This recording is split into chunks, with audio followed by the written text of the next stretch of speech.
roster, but anything can happen on these maps and anything can happen in this game mode. I'm interested to see how things change from what we've seen the entirety of today. It is going to be, of course, Stop the Glaze on your screen, and immediately it's an AR picked up by Leader Ness, a couple thrusts on the side of Shopify Rebellion. In fact, every single one of them thrust an AR in their hands.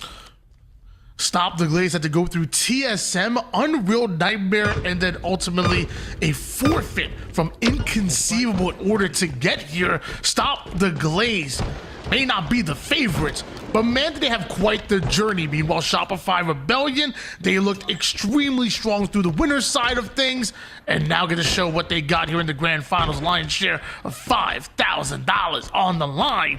Meanwhile, Psycho and Frosty navigating their way over toward the backside. I like that little crouch walk by Last Shot over there, just minimizing the audio. Very important to do so on this game mode. You have to make sure that the audio you give is limited. Otherwise, you're giving a ton of free information away. Psycho looks like he's gonna take a bit of a different angle than Frosty. Frosty taking a bit of a more direct route. Thought he was in a 1v1, turns into a 1v2 real quick, and Morgan takes a lot of damage before getting taken down himself. Momentary 1v1, Psycho and Yaxon gonna be going at it. Yeah, Yaxon's got the AR though, so it's gonna be a little bit easier for him. It looks like there will be the AR taken out. Psycho has that AR as well, but he's not going to be able to use it in time. And because of that, because of Yaxon using that assault rifle, took down Stop the Glaze early in the winners bracket quarterfinals, where they not only had to go through TSM to get their revenge against Unreal Nightmare in the best of 3 and end up in the grand finals. Do Stop the Glaze up 1-0 over Shopify Rebellion.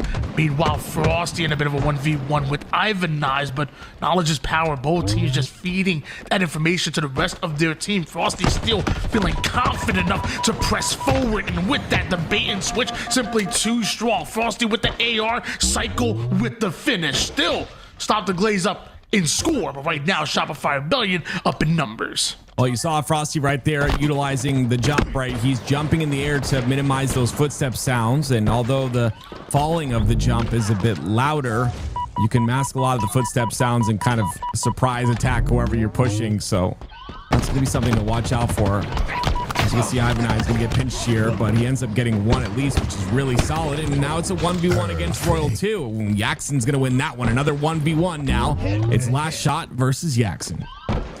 Action Yaxon has been where all of the firepower has been coming from Stop the Glaze, and now in the 1v1 goes in early for the plant, but tries to give off the audio cue, drawing Last Shot in. Eventually he does come in, but a lot more delay than Yaxon expected. Yaxon still aggressive, presses forward, and Last Shot barely gets the kill. What a play by Yaxon. They say pressure can create diamonds, but it also can burst pipes. You're gonna see players either clutch or get crushed. Tied up in one apiece right now. And oh so important swing round number 3 is what we're looking at. And we're gonna stay on board with Stop the Glaze's very own Yaxon, a triple push. Hey, numbers are power, and right now World 2 may just be in their way. I like this roundabout play though, going around the entire outside. He doesn't know Royal 2 is here, so if he just kind of plays his timing, he's going to be in a great spot. And that's exactly what he does. I love that. That's what this game type has to be. You have to play slow, you have to play off information, and that audio information, the audio cues are going to be the most important.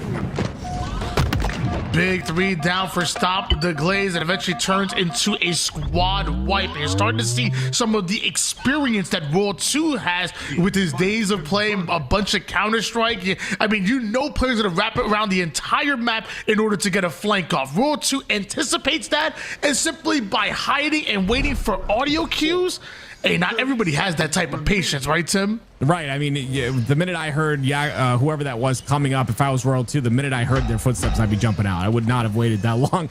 And that's what makes Royal 2 so good, right? It's the trigger discipline to be patient in those situations. Just wait and wait for your, most advantageous moment. And that's exactly what he does there. Now, again, he's not going to be able to use that twice, right? You're going to be checking that box next time you go up there when you're going to that perimeter side. I mean, there's a lot of mind games that are going to kind of transpire as these rounds go on. Yeah, I feel like Gax was using his experience, I believe, with Call of Duty before he got to Halo, with playing the outer perimeter, only having to worry about what's in front of you or what's behind you. So we're seeing some experience from maybe 2 different games started to creep their way into S&D here in Halo. Meanwhile, last shot with the sniper. You already know, 5-1. Snipe in hands. We're staying on board with 10. 2 taps the first, but Morgan with the stalkers and it go right back at him. Still 2 players from Shopify Rebellion come in, and Royal 2-piece again going for the spike grenade. I actually haven't seen the spike grenade too much since I've been commentating, but Frosty, we saw him get a huge kill earlier with a trade when he went down with it, so it's already paid. I guess already given value to Frosty in the past. Now we're gonna find out if we can do so again. His last shot at Cycle along with Frosty. Make sure the B side is clear. It looks like Stop the Glaze are favoring that Alpha side.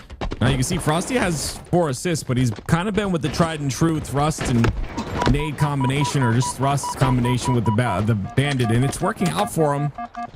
Royal 2 instead is going to have that Bulldog. Frosty's going to push up and try to get some information and some damage, but Morgan's playing that corner. Unfortunately, he didn't know 3 members of Shopify Rebellion would be there, and again, it's a 3-man wipe. Leader Nest, the last player alive. It was a great idea for Morgan, but just overwhelmed by numbers from Shopify Rebellion. And because of that, Leader is going to be left by himself. Frosty puts his 6th assist on the board. Used the audio in order to clear Cycle, but it looks like it's going and converting immediately. Good try for Morgan and Stop the Glaze. Better execution for Shopify Rebellion. There's something I really like about it. Be a little more expensive in my opinion. But other than that, I mean, this has been very fun to watch on both these sides. It is Shopify Rebellion now, though, that only need 2 more rounds in order to close this one out. And this is your grand finals, ladies and gentlemen. And like I said, this is a $5,000 prize pool. Lots of money on the line. Yeah, I think the Bulldog definitely needs to be tweaked shoddy-wise, but I think the opposite. I think, oh my gosh! Psycho immediately gets taken down. Last shot had the repair field, but sadly, it's not going to do anything. Pop it around the corner. You can go around behind cover, get healed up, and then come back out. Get healed up a little faster. Maybe that's kind of a use for it, but regardless, 4-2 now. Maybe even like early placing it, going for a diffuse or an extract, maybe. So like if you do get shot at, like it's re-shedding you, and you maybe have a chance to come right back in the fight. I don't know, but I do know that there's a sniper and a shock rifle in play right now. That is quite interesting with a 4-2 lead here for Shopify Rebellion at the moment here. And Jackson, a lot of responsibility on his hands. If he's able to shut down the sniper of last shot, it could be huge, but last shot has already found a pick on Morgan, giving Shopify Rebellion quite the advantage. But hold on, Bailey's on the screen and trades go down. It ends up in a 2v2 scenario, and Jackson ends up losing all of his teammates, and he's gonna lose his life as Bulldog play. He said the Bulldog is too strong. I think the Bulldog's not strong enough. I think we need the Mutilator. I think we need get the 1 pump action in there. You know, if we're gonna go in, let's go in. Let's have some fun. Forget a Bulldog. Give us the Mutilator. Give us the hammer. I don't know about or you. Maybe the Stalker. 1 pump is not fun. It's too powerful. 5-2. But yeah, no, Bulldog. It's maybe just a little bit more money. You know, it's 500 right now for the Bulldog, 500 for the Stalker. I think these Stalkers even a little bit powerful, but as I'm yapping, as the young kids would call it, it's going to be Shopify Rebellion that take game 1 of the grand finals. 1 more win, and it could be on Franck, and they will win this tournament.